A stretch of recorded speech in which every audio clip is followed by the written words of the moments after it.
अयोध्या वो शहर जहां करोड़ों लोगों की आस्था हर दिन सिर झुकाती है, लेकिन अब उसी आस्था के केंद्र से एक ऐसा खुलासा हुआ है जिसने देश को चौंका दिया। दान पेटियों में डाले गए श्रद्धालुओं के पैसे, गणना कक्ष के भीतर की गतिविधियां, सीसीटीवी में कैद कथित चोरी की तस्वीरें, एसआईटी की जांच और 8 गिरफ्तार आरोपी, और अब इस्तीफों तक पहुंची जवाबदेही। राम मंदिर के भीतर आखिर क्या हुआ, आज इसी कहानी की परतें खोलेंगे।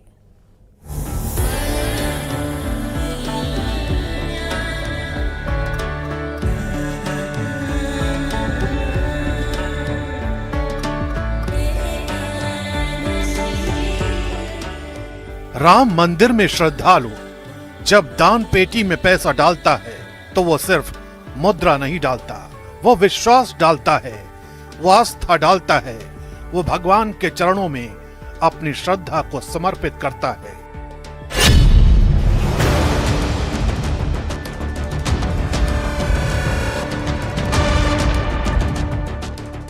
लेकिन एसआईटी जांच के बाद सामने आए तथ्यों ने कई सवाल खड़े कर दिए हैं।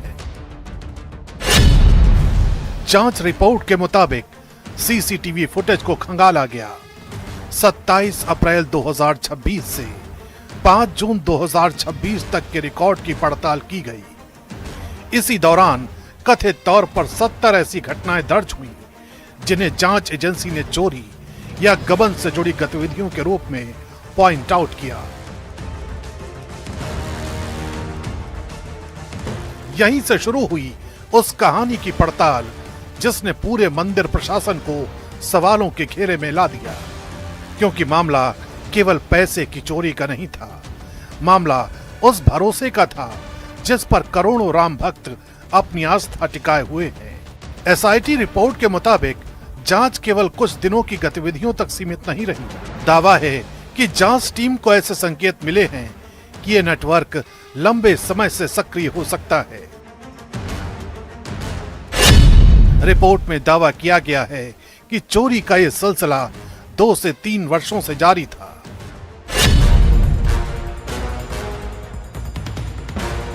जांच में इलेक्ट्रॉनिक सबूत जुटाए गए, फुटेज के एक एक फ्रेम को देखा गया, कर्मचारियों से पूछताछ हुई, बयानों का मिलान किया गया और फिर एक के बाद एक नाम जांच के दायरे में आते गए।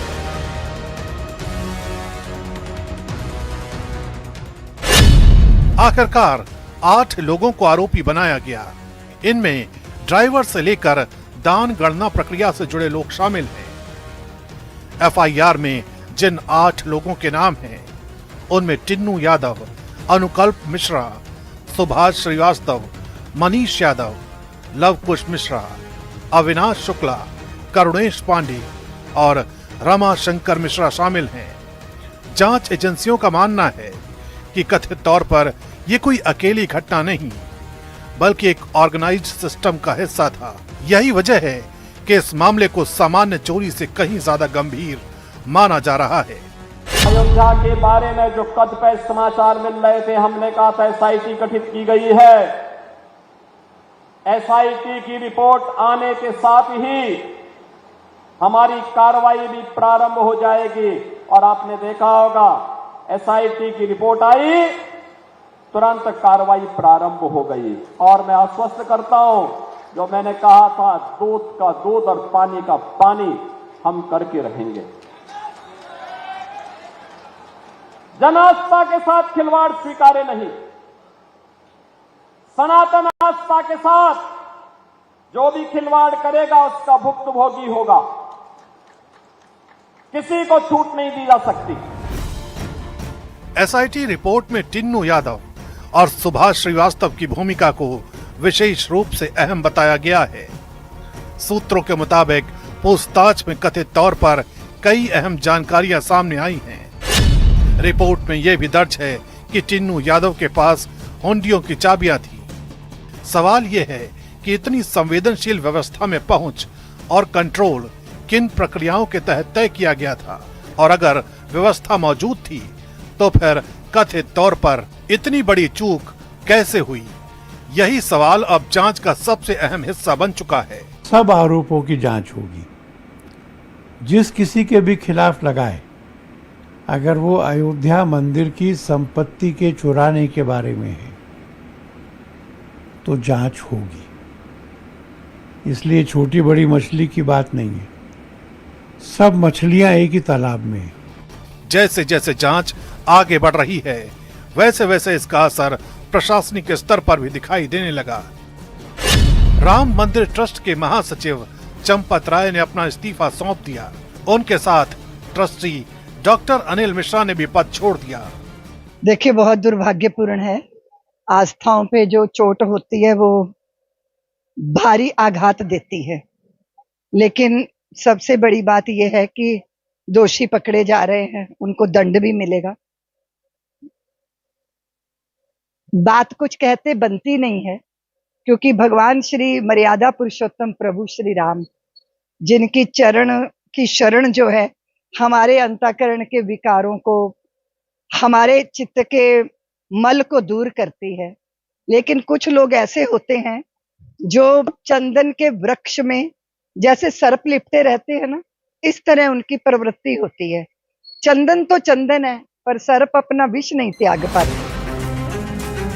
ये घटनाक्रम इसलिए महत्वपूर्ण माना गया क्योंकि मंदिर की व्यवस्था और संचालन में दोनों की अहम भूमिका रही। इस्तीफों के बाद राजनीतिक और सामाजिक बहस तेज हो गई।